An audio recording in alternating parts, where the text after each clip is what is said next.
À 79 ans, lorsque le chanteur légendaire Hervé Villard prononce enfin ces mots « Je suis homosexuel », puis les plus tard « Nous allons nous marier », la France entière semble retenir son souffle. Ce n'est pas seulement une confession intime, c'est la conclusion d'un demi-siècle de silence, d'autocensure, de prudence, voire de survie émotionnelle dans un monde où l'image publique pouvait détruire une carrière du jour au lendemain.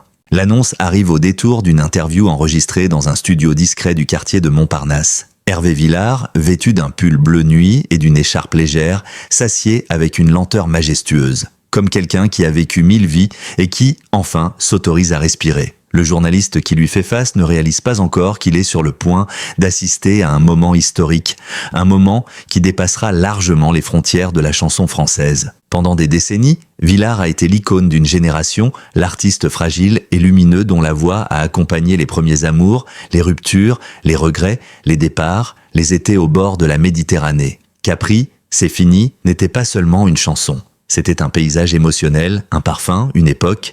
Mais derrière cette image, il y avait un homme qui avait appris très tôt à dissimuler une partie essentielle de son identité. Cette révélation aujourd'hui n'est donc pas un simple aveu, c'est une libération. Pour comprendre la portée de cette confession tardive, il faut revenir aux premières années de sa vie. Hervé Villard n'a jamais caché son enfance douloureuse. Placé, migrateur malgré lui, ballotté d'un foyer à un autre, il découvre très tôt que la survie passe par la discrétion.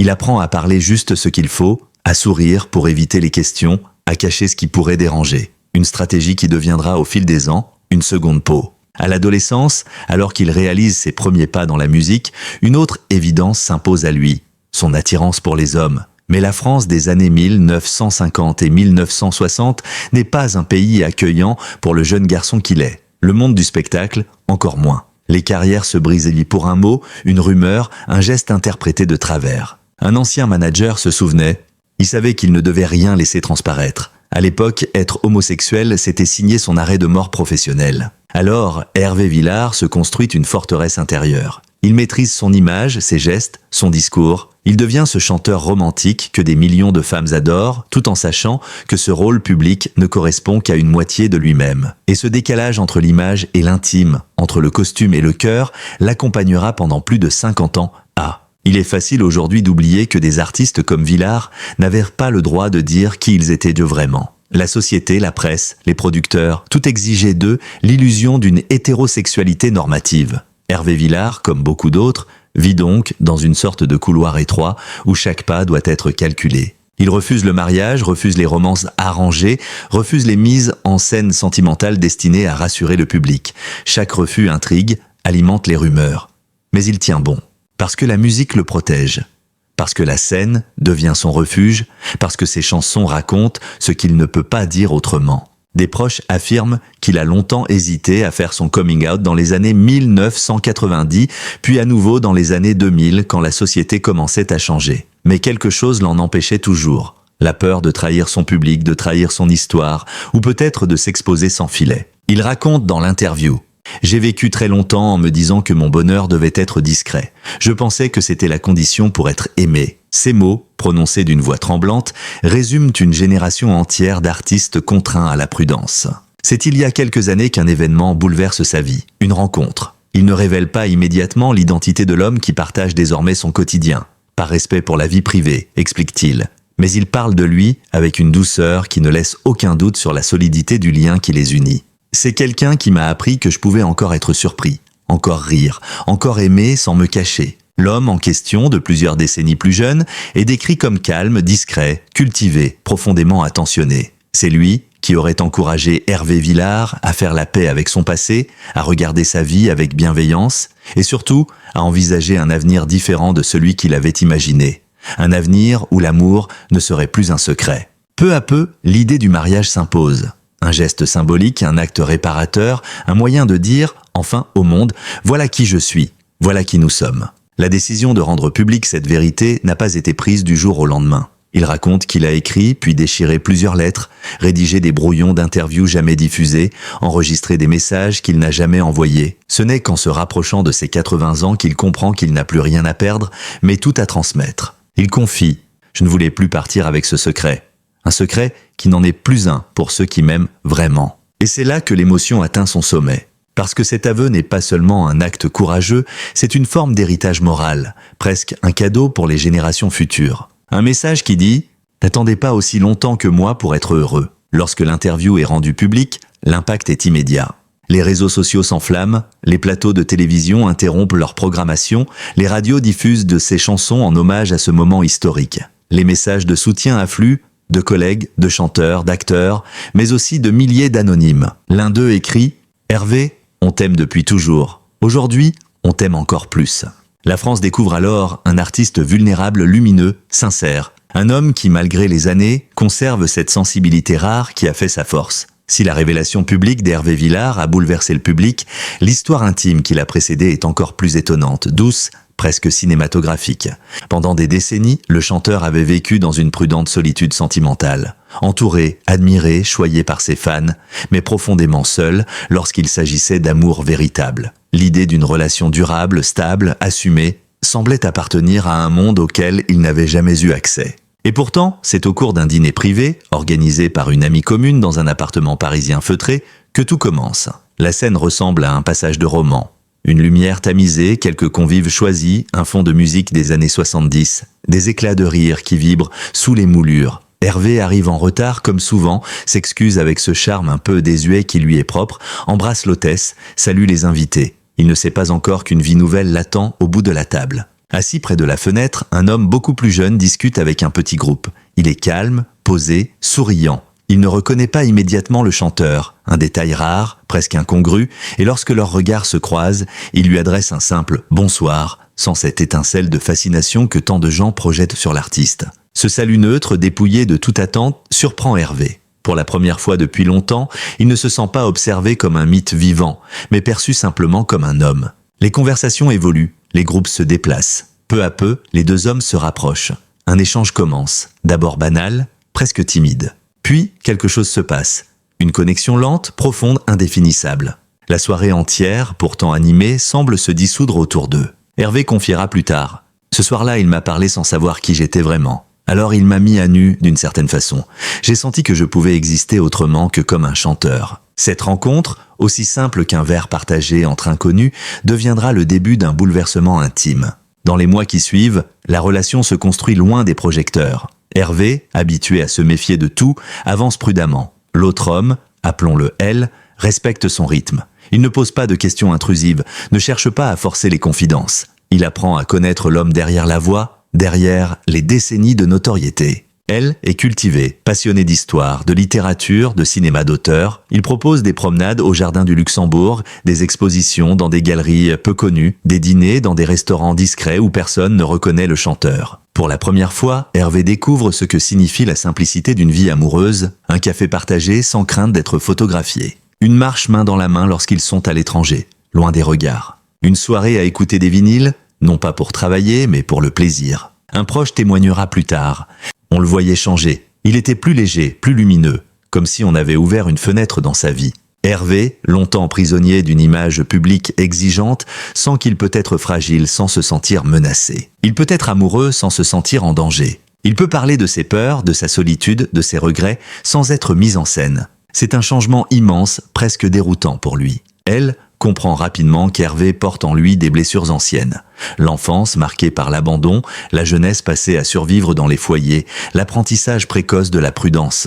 Il ne pressent pas immédiatement l'ampleur du silence que le chanteur a dû porter toute sa vie, mais il en devine les contours. Un soir, alors qu'il dîne chez elle, dans son appartement du 11e arrondissement, Hervé observe longuement une photographie sur une étagère, une image floue d'un enfant courant dans un jardin. Après un long silence, il dit simplement « Je n'ai pas de photo comme celle-là de moi ». C'est la première fois que elle entend la voix du chanteur trembler. Peu à peu, Hervé raconte son histoire. Les éducateurs, les foyers, la solitude, les humiliations parfois, la nécessité de se construire une armure, puis, avec encore plus de difficultés, il aborde sa sexualité, ses premiers désirs tus, les années où il comprenait que ce qu'il ressentait devait rester caché, la peur constante qu'une rumeur détruise sa carrière. Pour elle, c'est un choc. Pour Hervé, une délivrance, il dira plus tard dans une interview « Pour la première fois, je pouvais parler sans avoir peur que mes mots se retournent contre moi. Cette étape est fondamentale. C'est la première fissure dans le silence qui l'a accompagné toute sa vie. Mais aimer un homme comme Hervé Villard n'est pas simple. Même à 79 ans, même après des décennies de carrière,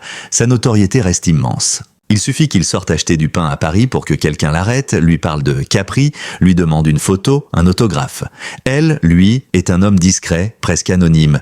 Il n'a jamais cherché la lumière. Les premiers mois, cette différence de monde crée des tensions. Dans la rue, il ne sait jamais s'il doit marcher un peu en retrait pour ne pas attirer l'attention ou au contraire rester tout près. Dans les restaurants, il observe avec une pointe d'appréhension les regards qui se tournent. Et surtout, il a peur de devenir, malgré lui, un secret de plus dans la vie d'Hervé. Un soir, alors qu'ils sortent d'un théâtre de la rive gauche, des passants reconnaissent le chanteur et l'accompagnent de compliments enthousiastes. Elle, un pas derrière, se sent soudain invisible. De retour à la maison, il murmure « J'ai peur d'être l'ombre de ta vie ». Cela touche profondément Hervé, car il sait que ce risque existe. Il a vécu une grande partie de son existence dans les ombres, dans les demi-vérités, dans les ellipses soigneusement entretenues. Il avait promis de ne plus placer personne dans cette position. Ce moment devient un tournant dans leur relation. Le chanteur comprend qu'il ne peut plus vivre un amour clandestin. Pas à son âge, pas après tant de renoncements. Et surtout, pas avec cet homme-là. L'idée du mariage n'est pas venue d'Hervé. Du moins, pas immédiatement. Elle apparaît au détour d'une conversation banale quelques mois après leur rencontre. Ils sont en vacances au Portugal, dans une petite ville côtière où personne ne les reconnaît. Ils dînent en terrasse, les yeux tournés vers l'océan. L'air est doux, l'ambiance calme. Elle est plaisante.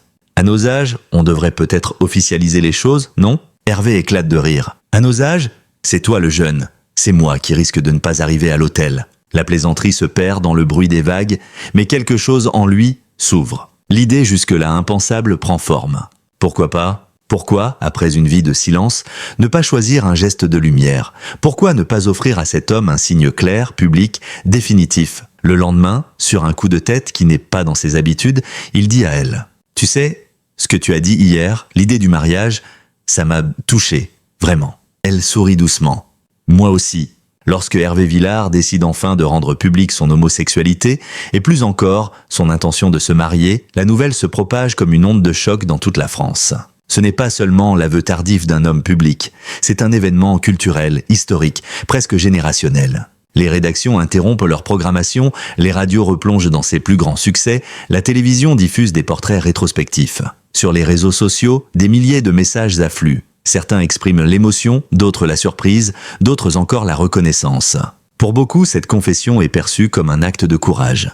Pour d'autres, elle ressemble à un soulagement tant attendu. Pour Hervé, c'est simplement, enfin, la vérité. Il confie dans l'interview historique « Je n'ai plus envie d'avoir peur, à mon âge, on ne triche plus ». Mais derrière cette phrase, il y a tout. La solitude des débuts, les décennies de silence, la prudence forcée, les amours étouffés, les occasions manquées, les fêtes auxquelles il a participé sans jamais tenir la main de celui qu'il aimait. Son coming out n'est donc pas seulement personnel. Il révèle une époque, un système, une industrie entière.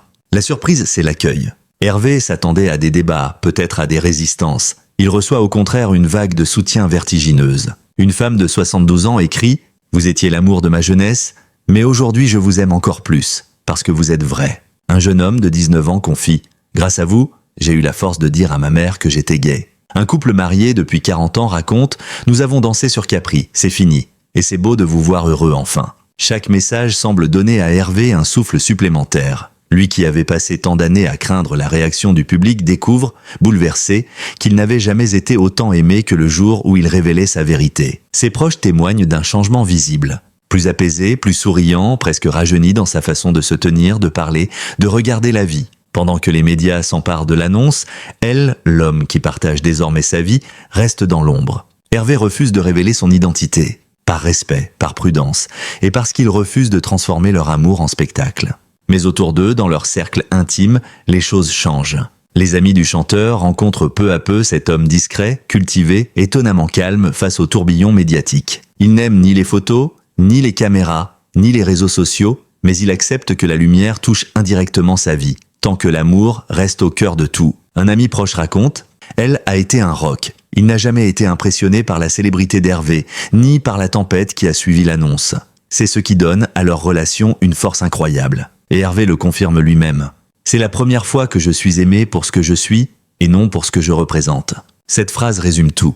Après une vie sous les projecteurs, il trouve enfin quelqu'un qui voit l'homme, pas l'icône. L'idée du mariage, née lors d'une conversation anodine au Portugal, prend désormais une dimension nouvelle. Ce n'est plus seulement une blague tendre échangée en vacances. C'est un engagement, un geste qui scelle une vie, un acte social et politique. À 79 ans, Hervé voit dans ce mariage quelque chose qui dépasse les sentiments. Une réparation, une revanche sur l'histoire, un testament émotionnel, un message transmis à celles et ceux qui, comme lui, ont vécu dans le silence. Il déclare « Me marier, c'est dire que j'ai existé comme j'aurais dû exister depuis le début. C'est refuser la honte qu'on a voulu me donner. » Ce mariage devient, pour ses fans, un symbole. Pour les générations LGBT++ âgées, une victoire tardive mais éclatante.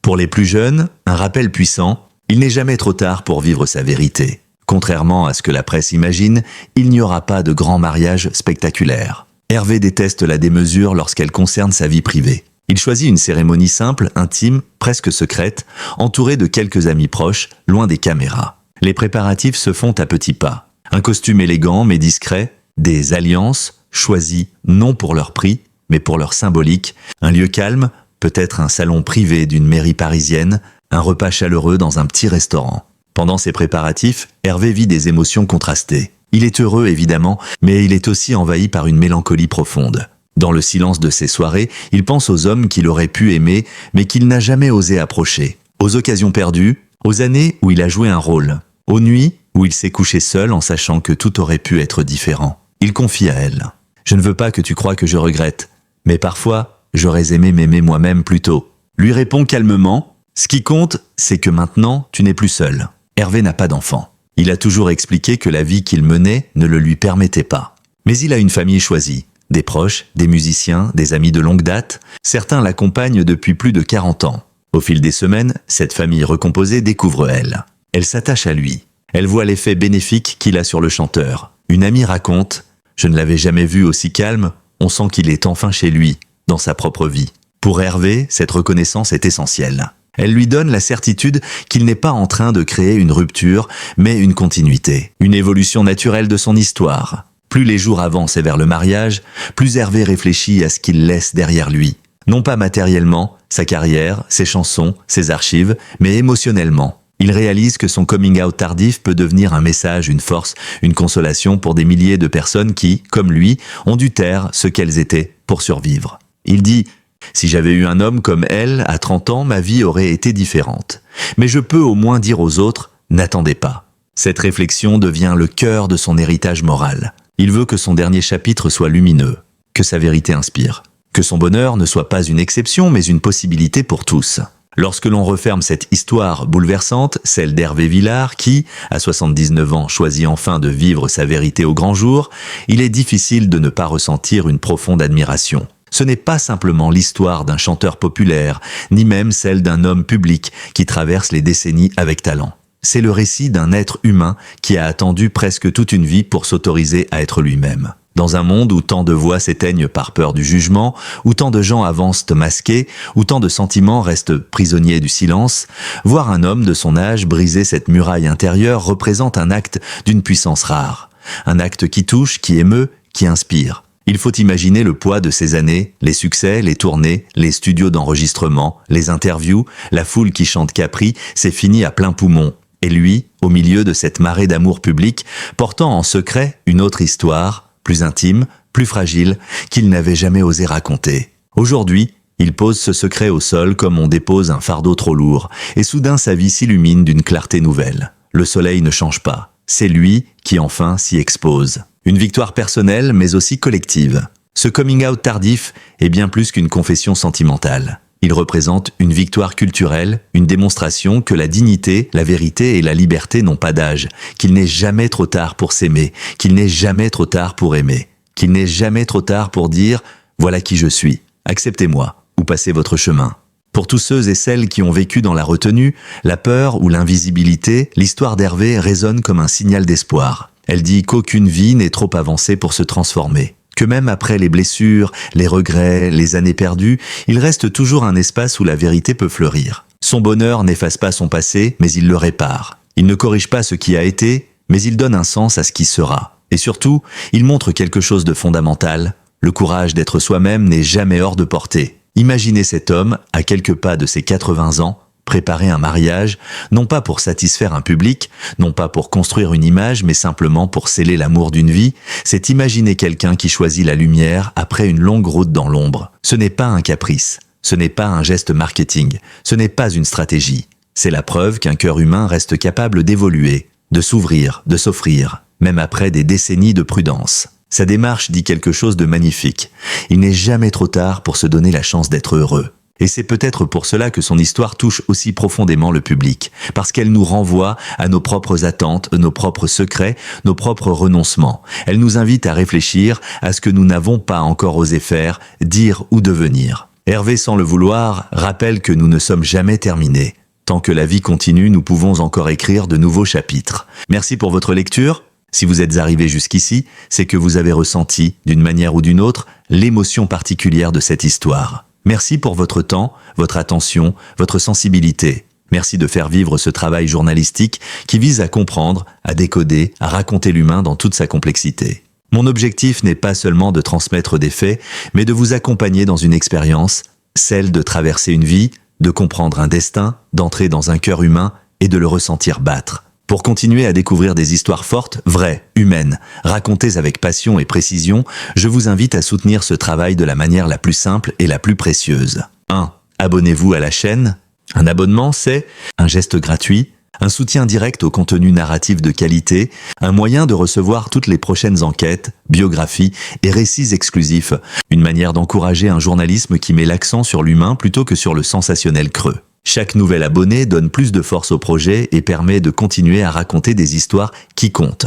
2. Laissez un like. Un simple like augmente la visibilité de la vidéo ou de l'article et permet à d'autres personnes de découvrir ce contenu. C'est un petit clic, mais un impact immense. 3. Commentez. Dites ce que vous avez ressenti en lisant l'histoire d'Hervé. Partagez vos émotions, vos réflexions, votre propre vécu. Les commentaires enrichissent le débat, nourrissent la communauté et donnent une réelle dimension humaine à ce travail. 4. Partagez autour de vous. Si l'histoire vous a touché, elle touchera quelqu'un d'autre. Partagez-la sur vos réseaux avec vos proches, vos amis, votre famille. Faites voyager cette lumière. Merci vraiment. Merci d'être là. Merci de donner du sens à ces récits. Merci de soutenir ce journalisme qui croit que chaque vie mérite d'être racontée avec respect, profondeur et humanité. Et surtout, restez avec nous pour découvrir les prochaines histoires, encore plus fortes, plus surprenantes, plus inspirantes.